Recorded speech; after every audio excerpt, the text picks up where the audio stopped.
नमस्कार. आज आपण करणार आहे तर नवीन पद्धतीने पण चवीला खूप छान असे आणि कमी मसाल्यामध्ये भाजी तयार करणार आहे आणि ती झटकीपट तयार होती.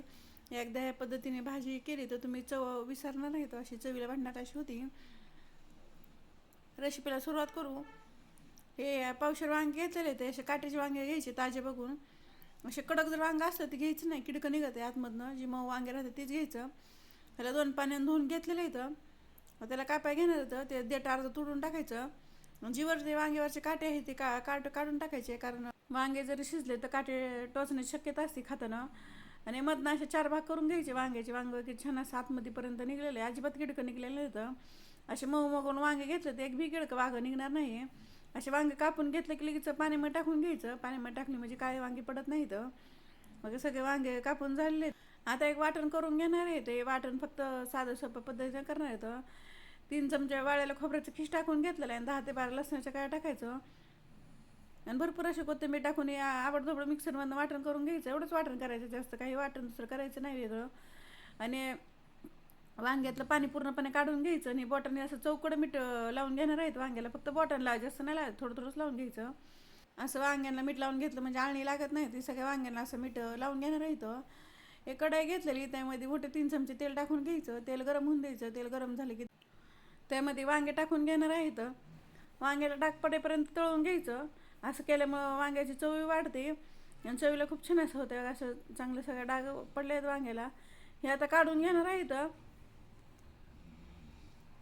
मग ह्या पद्धतीने तयार झालं तर ते काढून घेऊया एका प्लेटमध्ये. आणि त्याच कढईमध्ये छोटा अर्धा चमचा मोहरी टाकायची, छोटा अर्धा चमचा जिरे टाकायचे आणि थोडंसं हिंग टाकायचं. आणि कांदा घेतलेला आहे बारीक कापून, तेही टाकून घ्यायचं. 10 ते 12 कडीपत्त्याचे पाने टाकायचे आणि कांदा चांगलं मऊ होईपर्यंत परतून घ्यायचा. हलकाशा असं गुलाबी कलर आला की त्यामध्ये हे वाटण करून घेतलेलं होतं आपण, ते टाकून घेणार आहे. आणि 2 टमॅटो घेतलेत मीडियम साईजचे. थोडंसं मीठ टाकून घ्यायचं. मीठ टाकलं मीठ टमॅटो पटकन असं मऊ होत आहे. आणि सगळे मसाले 5 ते 6 मिनटासाठी चांगलं परतून घेणार आहेत. हे 5 ते 6 मिनटं चांगलं परतून झाले. टमॅटो चांगलं मऊ झालं आहे. मीठ टाकल्यामुळे पटकन असं टमॅटो मऊ होत आहे. टमॅटो मऊ झालं की त्यामध्ये पावडर मसाला टाकून घेणार आहे. छोटा अर्धा चमचा हळद टाकायची, 1 चमचा लाल तिखट टाकणार आहे आणि 1 मोठा चमचा कांदा लसूण मसाला टाकायचा. कांदा लसूण मसाला तर तुमचा ठेवणीतला काळा मसाला किंवा गोडा मसाला कोणताही वापरतं चालतं आहे. हे मसाला टाकले, बारीक गॅस करायचा आणि 1 मिनिटासाठी परतून घ्यायचं. ते परतून झालं की त्यामध्ये थोडंसं पाणी टाकणार आहे म्हणजे मसाला जळत नाही. आणि पाणी टाकलं चांगलं मिक्स करून घ्यायचं आणि गॅस बारीक ठेवायचा. बारीक गॅसवरतीच परतून घेणार आहे. आणि त्यावर झाकण ठेवायचं 2 ते 3 मिनटासाठी, म्हणजे मसाल्याला चांगलं तेल सुटतं आहे आणि आपले मसाले पण कच्चेपणा पण जाते. मसाल्याला चांगलं तेल सुटलेलं आहे, मसाल्याचं कच्चेपण पण गेलेलं आहे. एकदा चांगलं मिक्स करून घेऊ. की छान असा मसाला तयार झाला आहे. तर त्यामध्ये थोडीशी कोथिंबीर टाकायची आणि जे आपण वांगे तळून घेतले ते त्यामध्ये टाकून घ्यायचे. आणि ते टाकलं की चांगलं मसाल्यामध्ये एकदा परतून घ्यायचं. पाणी लगेच वापरायचं नाही आहे, कारण वांगे आणि मसाले 2 ते 3 मिनटासाठी असं शिजून घ्यायचे, म्हणजे मसाले पूर्णपणे वांग्यामध्ये उतरते. हे चांगलं मिक्स करून झालं की त्यावर झाकण ठेवणार आहे. झाकण ठेवून 3 ते 4 मिनटाची वाफ काढून घ्यायची. 3 ते 4 मिनटात चांगले मसाला वांग्यामध्ये मुरलेला आहे. खूप छान असं चवीला होतं. तुम्हाला जर सुकी जर वांग्याची भाजी करायची असेल तर अजून 2 ते 3 मिनटासाठी असं हलवून घ्यायचं आणि झाकण ठेवायचं.